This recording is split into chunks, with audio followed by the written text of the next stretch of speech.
आज राष्ट्रपति द्रौपदी मुर्मू के अभिभाषण के साथ संसद के बजट सत्र की शुरुआत हुई। अपने भाषण में राष्ट्रपति ने साल 2026 की अहमियत को रेखांकित करते हुए कहा कि 21 सदी के 25 साल भारत की प्रगति के साल रहे हैं। इसमें से पिछले 10-11 साल में देश में समृद्धि आई, रिफॉर्म्स हुए हैं और देशवासियों की आय बढ़ी है। अब 2047 तक विकसित भारत का निर्माण सरकार का लक्ष्य है। राष्ट्रपति ने तेजी से बढ़ती अर्थव्यवस्था के रूप में भारत की सफलता को गरीबी और असमानता कम करने से जोड़ा। राष्ट्रपति ने कहा कि सरकार सामाजिक न्याय के लिए प्रतिबद्ध है। बीते 10-11 वर्षों में भारत ने हर क्षेत्र में अपनी नींव मजबूत की है। ये वर्ष 2047 तक विकसित भारत की तेज यात्रा का बहुत बड़ा आधार है। माननीय सदस्यगण, बाबा साहेब अम्बेडकर ने हमेशा समानता और सामाजिक न्याय पर जोर दिया है। हमारे संविधान भी हमें यही प्रेरणा देता है। सच्चा सामाजिक न्याय यानी देश के हर नागरिक को उसका पूरा हक मिले, बिना किसी भेदभाव से मिले। मेरी सरकार सच्ची सामाजिक न्याय के लिए समर्पित है। बीते 11 वर्षों में देश की आर्थिक नींव बहुत मजबूत हुई है। दुनिया में अनेक प्रकार के संकटों के बावजूद भारत दुनिया की फास्टेस्ट ग्रोइंग मेजर इकोनॉमी बना हुआ है। भारत ने महंगाई दर को कम रखने के अपने रिकॉर्ड को और बेहतर किया है। इसका सीधा फायदा देश के गरीब और मध्यम वर्गीय परिवारों को हो रहा है। मेरी सरकार ने नीतियों के कारण देशवासियों की आय बढ़ी है, बचत बढ़ी है और खरीद शक्ति में भी वृद्धि हुई है। अभी यूरोपियन यूनियन के साथ फ्री ट्रेड एग्रीमेंट पर जो सहमति हुई है, मैं सभी देशवासियों को इसके लिए बहुत बहुत बधाई देती हूँ। तो आज से संसद का बजट सत्र शुरू हो गया है। इस बजट सत्र में क्या कुछ होगा बताने के लिए हमारे साथ जुड़े लक्ष्मण रॉय। लक्ष्मण जी, बताइए क्या कुछ होने वाला है इस बजट में। बजट सत्र शुरू हो चुका है, 1 फरवरी को बजट भी पेश होगा। देखिए, ये बजट सत्र कई मायनों में काफ़ी महत्वपूर्ण है। आज राष्ट्रपति का अभिभाषण के साथ ही सदन की कार्रवाई दिन भर के लिए स्थगित कर दी गई है। अब कल यहाँ पे आर्थिक सर्वे पेश होगा। आर्थिक सर्वे कल लोकसभा में सबसे पहले पेश होगा। जैसे ही प्रश्नकाल खत्म होगा उसके बाद वित्त मंत्री निर्मला सीतारमण अपना आर्थिक सर्वे पेश करेंगी। ये कई मायनों में महत्वपूर्ण इस बारे में होगा कि 2026 में कैसा आर्थिक विकास की रफ्तार कैसे रहने वाली है, उसका एक अनुमान आएगा और इस अनुमान को कैसे, उस आर्थिक विकास की रफ्तार को कैसे पाया जा सकता है, इसकी एक रूपरेखा निकल कर सामने आएगी। साथ ही साथ क्या क्या चुनौतियां हैं उसकी भी एक तरह से उसका जिक्र आपको आर्थिक सर्वे में देखने को मिलेगा, जो एक तरीके से 2047 तक विकसित भारत का जो लक्ष्य रखा गया उसका रोड मैप भी यहाँ से निकल कर आने की संभावना है। और उसके अगले ही दिन 30 और 31 को छुट्टी है और 1 फरवरी को रविवार के दिन आम बजट पेश किया जाएगा। वो बजट 11 बजे पेश किया जाएगा और वित्त मंत्री निर्मला सीतारमण का 9वां बजट होगा। ये अपने आप में रिकॉर्ड बजट है और बजट ऐसे समय में पेश किया जा रहा है जब पूरी दुनिया में काफ़ी ज़्यादा उथल पुथल है।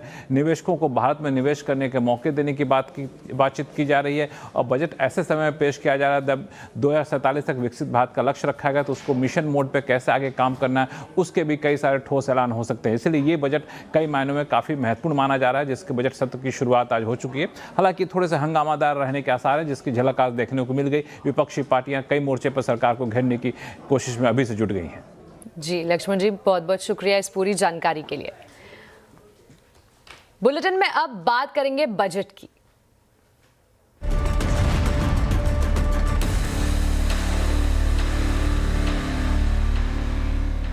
बजट में सीनियर सिटीजन्स के लिए बड़ी खुशखबरी आ सकती है। सूत्रों के मुताबिक रेल टिकट में सीनियर सिटीजन कंसेशन पर फिर बहाल हो सकता है। ज्यादा जानकारी के लिए हमारे साथ जुड़ी है संवाददाता दीपाली नंदा। दीपाली, सीनियर सिटीजन्स को क्या खुशखबरी मिलने वाली है? देखिए, सूत्रों से हमें एक्सक्लूसिव जानकारी मिल रही है कि फिलहाल जो चर्चा की जा रही है रेल मंत्रालय में वो यही कि अगर जो कोविड के दौरान सीनियर सिटीजन्स को जो अतिरिक्त कंसेशन था जिस पर रोक लगा दी गई थी, अगर उसे बहाल किया जाता है तो किस तरह से रेलवे इस एडिशनल फाइनेंशियल बर्डन को बेयर करेगी। सूत्र हमें ये भी बता रहे हैं कि जो प्री बजट मीटिंग्स हुई थी रेल मंत्रालय और वित्त मंत्रालय के बीच में, तब भी इस मुद्दे पर चर्चा की गई और ये रेलवे ने एक दलील दी कि ईयर ऑन ईयर जो फाइनेंशियल कंडीशन कंडीशन है रेलवे की उसमें इंप्रूवमेंट देखने को मिल रहा है और अगर इस तरह की बहाली की जाती है तो रेलवे जो अतिरिक्त बोझ पड़ेगा उसको बेहतर तरीके से मैनेज कर सकेगी। लेकिन यहाँ पर मैं क्लियर करना चाहूंगी कि फिलहाल इस बहाली को लेकर कोई भी अंतिम फैसला नहीं लिया गया है, लेकिन चर्चा जरूर की जा रही है। आपको बता दूं कि मार्च 2020 में इस एडिशनल सब्सिडी को रोका गया था। इसके पीछे तब उस वक्त की दलील यही थी कि सीनियर सिटीजन्स कम से कम ट्रेन में ट्रैवल करें कोविड को ध्यान में रखते हुए, और साथ ही अब रेलवे का ये कहना था इतने सालों में कि अभी उस फाइनेंशियल कंडीशन तक रेलवे नहीं पहुंची है जब इस एडिशनल सब्सिडी को बेयर किया जा सके। लेकिन चूंकि हमने देखा है कि पिछले 1 से 2 साल में जो वित्तीय हालत है रेलवे की उसमें सुधार आया है और शायद यही वजह हो सकती है कि एक बार फिर से इस सब्सिडी को बहाल करने पर चर्चा की जा रही है। शुक्रिया दीपाली इस पूरी जानकारी के लिए। तो बजट आने में महज 3 दिन रह गए हैं। बाजार की बजट में किन बड़े नंबर्स पर नजर रहेगी, ये बता रही है मेरे सहयोगी यतिन मोता। जी, तो सबसे पहले सीएनबीसी आवाज पे समझ लीजिए बजट के बड़े आंकड़े, बजट के बिग नंबर्स। और सबसे पहले फिस्कल डेफिसिट, ये एक ऐसा आंकड़ा है जो बाजार के फोकस में रहता है। और FY 26 की बात करें यानी करंट फाइनेंशियल ईयर की बात करें तो 4.4% के आसपास फिस्कल डेफिसिट होने का अनुमान है। और अगले वित्त वर्ष के लिए जो एस्टिमेट होगा वो 4.2% के आसपास पेग कर रहे हैं ब्रोकरेजेस। इसके अलावा जो अहम आंकड़ा होता है बजट में देखने लायक वो होता है केपेक्स और जीडीपी का। जीडीपी की बात करें तो नॉमिनल जीडीपी करंट ईयर का लगभग 8% और अगले वित्त वर्ष के लिए 10% के आसपास पेग होने की संभावना है। और अगर हम डाइवेस्टमेंट की बात करें तो यहाँ 60 से 80 हज़ार करोड़ रुपए के बीच में सरकार FY 27 का डाइवेस्टमेंट टारगेट फिक्स कर सकती है। करंट ईयर में शॉर्टफॉल है, लेकिन अगले साल में शायद ये नंबर अचीवेबल होने की गुंजाइश ब्रोकरेज जता रहे हैं। और अगर हम केपेक्स की बात करें तो ये भी एक आंकड़ा है जो बाजार बहुत नज़दीक से देखेगा।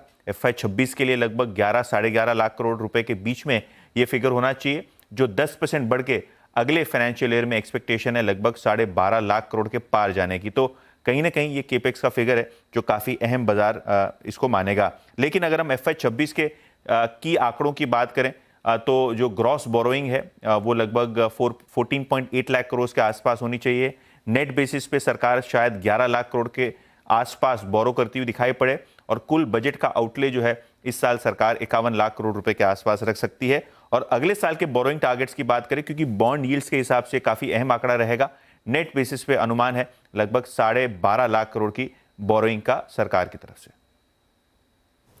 तो बजट का काउंटडाउन शुरू हो गया है। इस बार बजट में क्या सौगात मिल सकती है और इकोनॉमी में जोश भरने के लिए क्या कुछ एक्शन हो सकता है, आज आवाज अड्डा में हम इसी पर कर रहे हैं चर्चा। ये दिल मांगे मोर शाम 7:57 पर जरूर जुड़िएगा।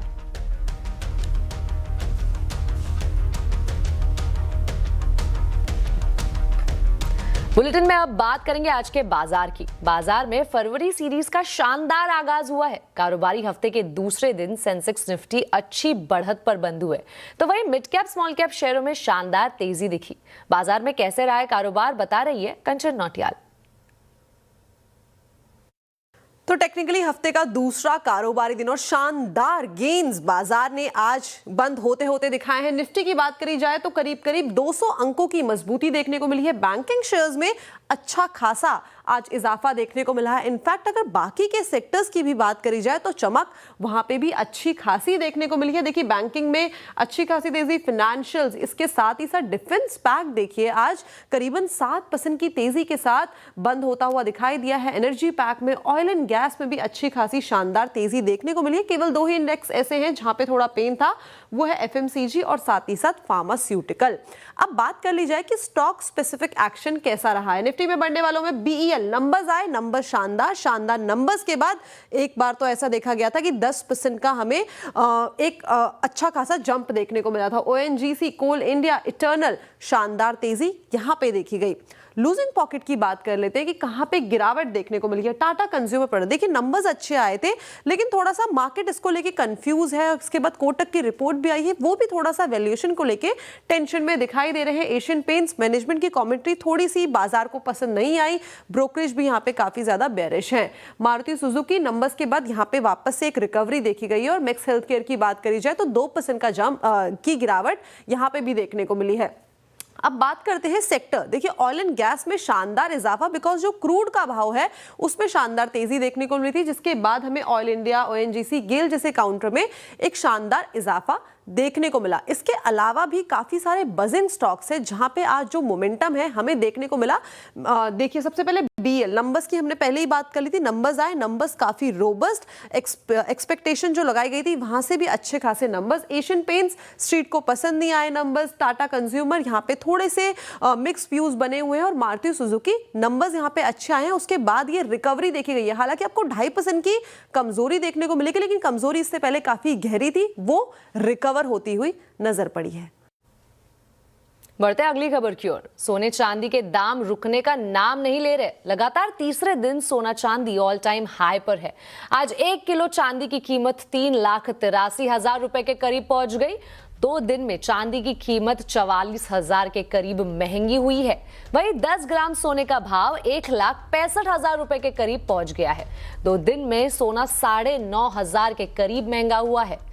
डॉलर में कमजोरी और अमेरिकी ईरान के बीच बढ़ती टेंशन की वजह से सोने चांदी की कीमतों में आंधी मची हुई है।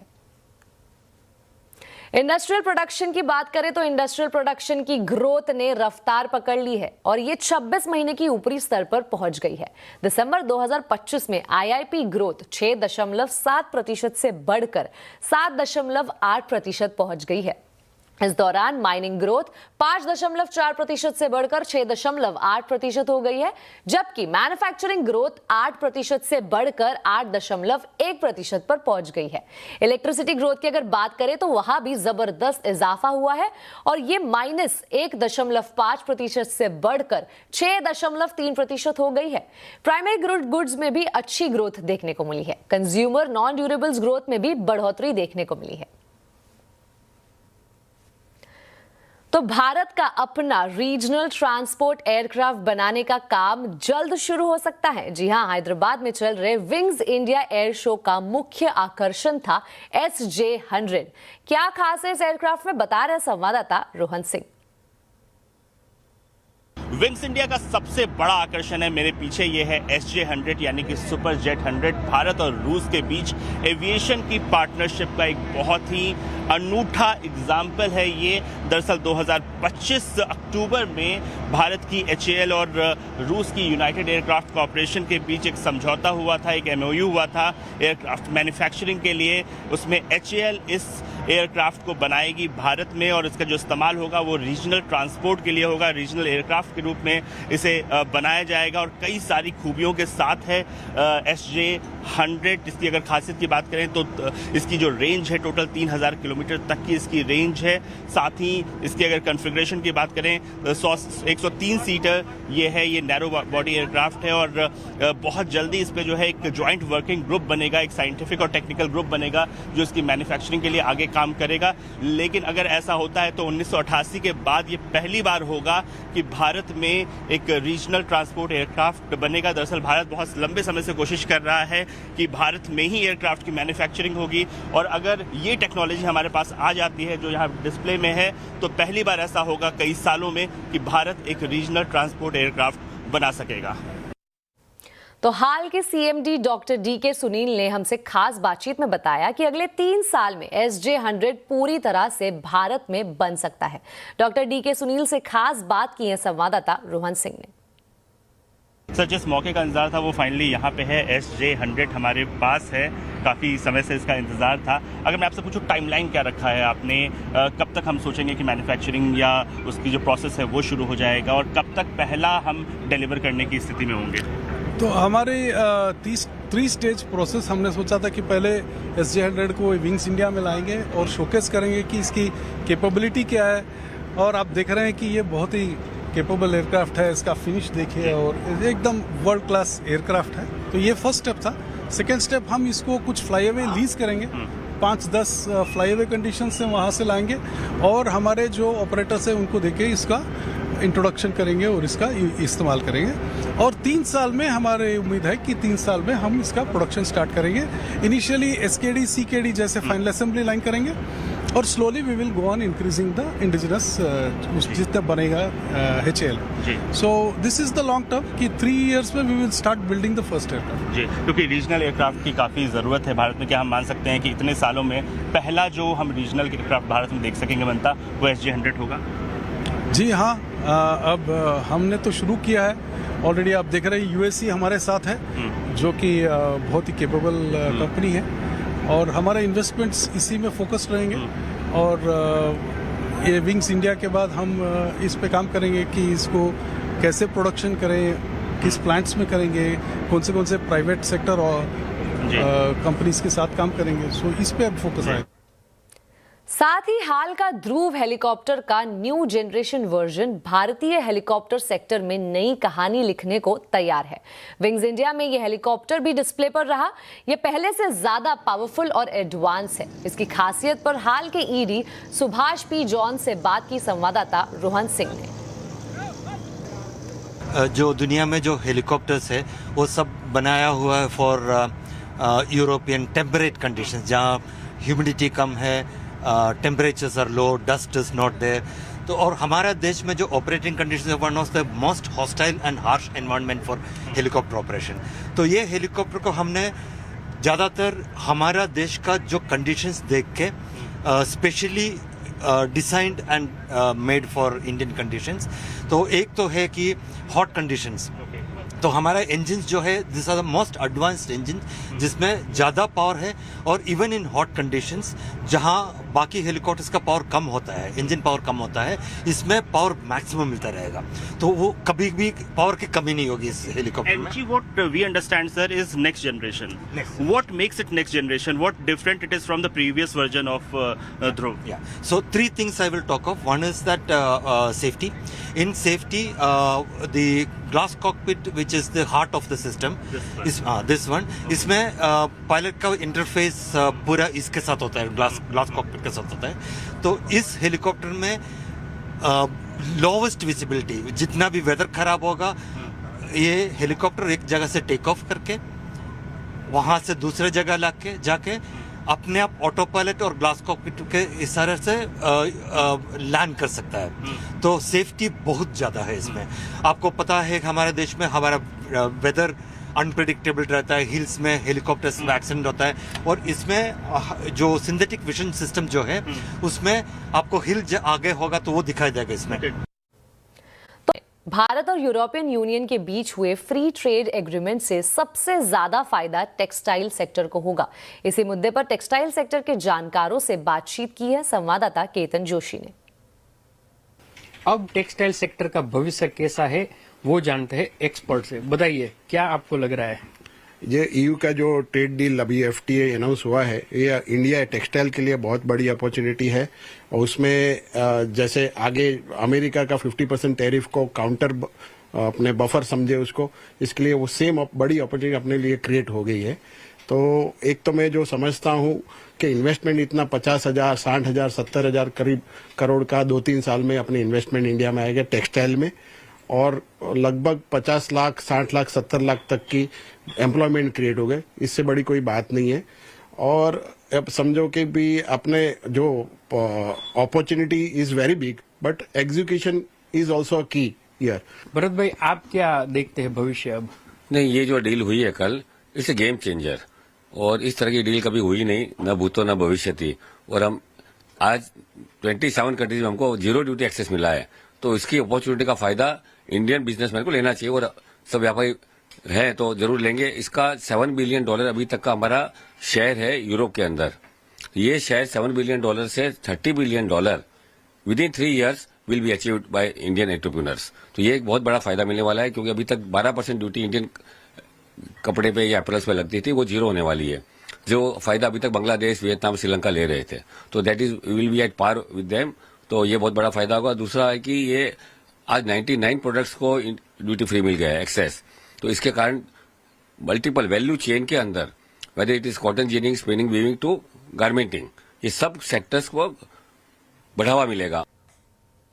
अब आपको बता दें, आधार कार्ड में मोबाइल नंबर बदलना हो या फिर एड्रेस अपडेट करना, ये सब अब आप घर बैठे कर सकते हैं। आज आधार अथॉरिटी ने नया आधार ऐप लॉन्च किया है। इसमें और क्या फीचर्स है, बता रहे संवाददाता असीम मनचंदा।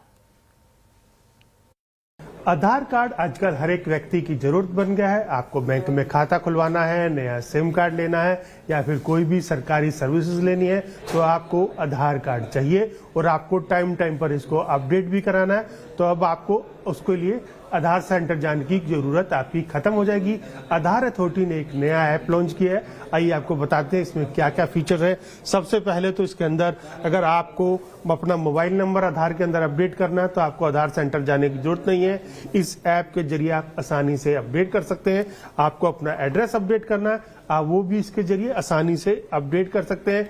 अपने 5 फैमिली मेंबर्स के प्रोफाइल इसके अंदर रख सकते हैं, उनका आधार अपडेट आप इसके जरिए कर सकते हैं। इसके साथ साथ खासतौर पे अगर आपको बायोमेट्रिक्स अपने लॉक करने हैं, अनलॉक करने हैं, कोई उनका गलत इस्तेमाल ना करे तो इस ऐप के जरिए आप बहुत आसानी से उसको लॉक और अनलॉक कर सकते हैं। इसके साथ साथ एक और नया फीचर इसके अंदर ऐड किया गया है। आप अपनी जरूरत के हिसाब से किसी दूसरे व्यक्ति के पास अपना आधार नंबर, जितना आपको डेटा उसको देना है, चाहे आपको उसका मोबाइल नंबर देना है, नाम देना है, फोटो देनी है या एड्रेस देनी है, तो आप चूज कर सकते हैं कि दूसरे व्यक्ति के पास आपको कितनी जानकारी आपको देनी है और उसी हिसाब से आप उसके साथ शेयर कर सकते हैं। इसके साथ साथ एक और चीज बात, कोई व्यक्ति आपको आधार देता है तो आप उसका वेरिफिकेशन करना, तो आप बहुत आसानी से इसी ऐप के जरिए उस आधार का वेरिफिकेशन कर सकते हैं कि ये असली आधार है या नहीं है, उसका नाम सही है या नहीं है, उसका पता सही है या नहीं है। और इसके साथ साथ एक और फीचर है कि आप इसको कॉन्टैक्ट के जरिए इसको आप शेयर कर सकते हैं। किसी दूसरे व्यक्ति के साथ आप कॉन्टैक्ट शेयर करना चाहते हैं तो आधार कार्ड का नाम और नंबर आप उसके साथ इसके जरिए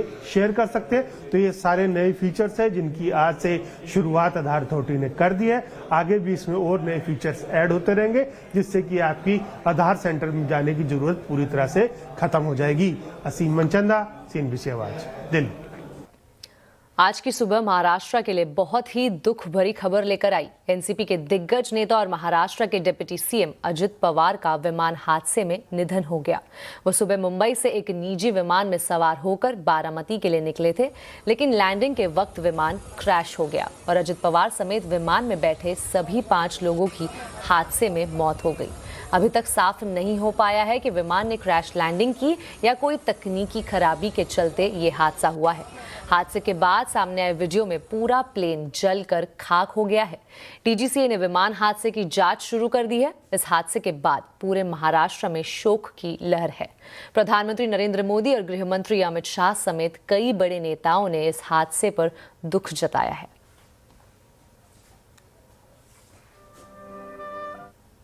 घटना ने महाराष्ट्र के उप मुख्यमंत्री अजित पवार जी और कुछ साथियों को हमसे छीन लिया है। अजित दादा ने महाराष्ट्र और देश के विकास में अपना बड़ा योगदान दिया है। मैं अजित पवार जी के परिवार के प्रति संवेदना व्यक्त करता हूं। वहीं महाराष्ट्र के मुख्यमंत्री देवेंद्र फडणवीस ने आज के दिन को महाराष्ट्र के लिए बेहद मुश्किल बताया है। उन्होंने अजित पवार की मौत को राज्य के लिए बड़ा झटका बताते हुए 3 दिन के शोक का ऐलान किया है। उप मुख्यमंत्री और जमीन से जुड़े हुए जननेता श्रीमान अजित दादा पवार, इनका एक विमान के एक्सीडेंट में बहुत ही दुखद निधन हुआ है। इसकी वार्ता आने के बाद समूचे महाराष्ट्र में बहुत ही दुख का वातावरण तैयार हुआ है। हम सभी के लिए इस प्रकार के जननेता को खोना एक अपरिमित इस प्रकार की हानि है। व्यक्तिगत मेरे लिए वो एक बहुत ही दमदार और दिलदार इस प्रकार के मित्र थे।